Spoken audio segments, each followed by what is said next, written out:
I'm not going to go into this in depth, but the reason why a hammer is indicating a potential reversal is the market is coming up off of a low. Yes, it did break the prior lows, but look at where it closed.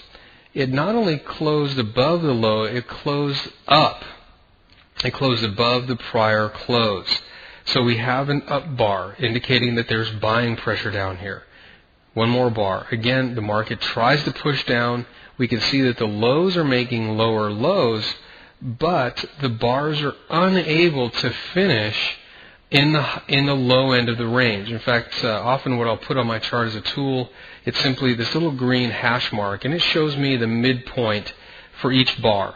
And that to me is really the break point. If the market closes below the midpoint, for example, if for some reason this bar were to close down here, that would indicate to me that it was bearish because it's closing in the bottom half of its bar. But because it's closing in the top half of its bar, that indicates to me that there is some bullish pressure there.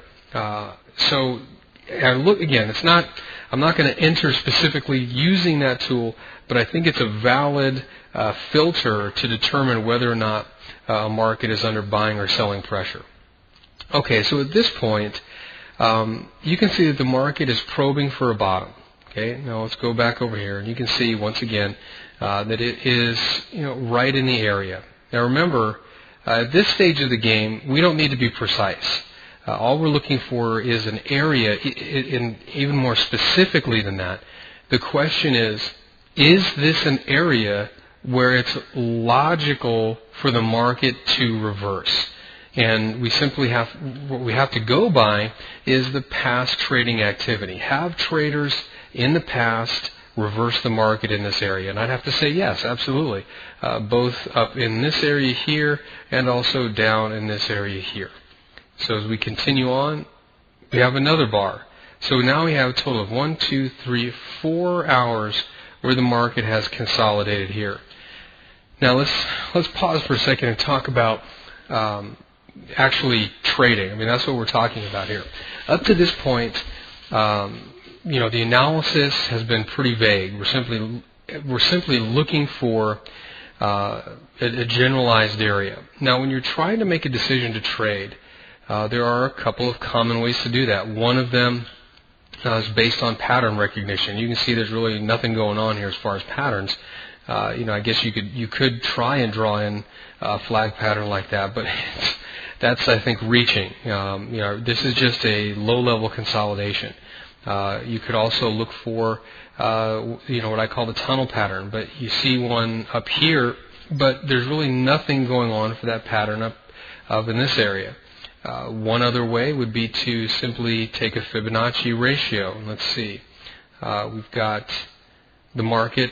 Now we're getting a little bit more information and some possible tradable information. You see that the market held the 786 level.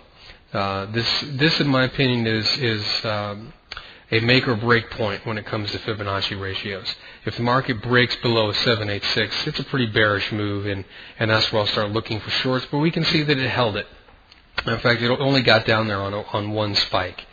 Now the market is holding the 618. So now we're getting some pattern-based information that we can use to make a trading decision. So now at this point, we could look for the market to break back above the 618 before we're looking for a trade. We could wait for the market to recover back above the resistance area here in order to make a trade. Now remember, if we're going to buy, we have to think that we're going to be able to sell to somebody else at a higher price in order to make a profit.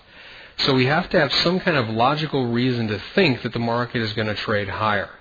By seeing that, number one, the market is in a logical point, so that's number one, logical point, and two, that we have a pattern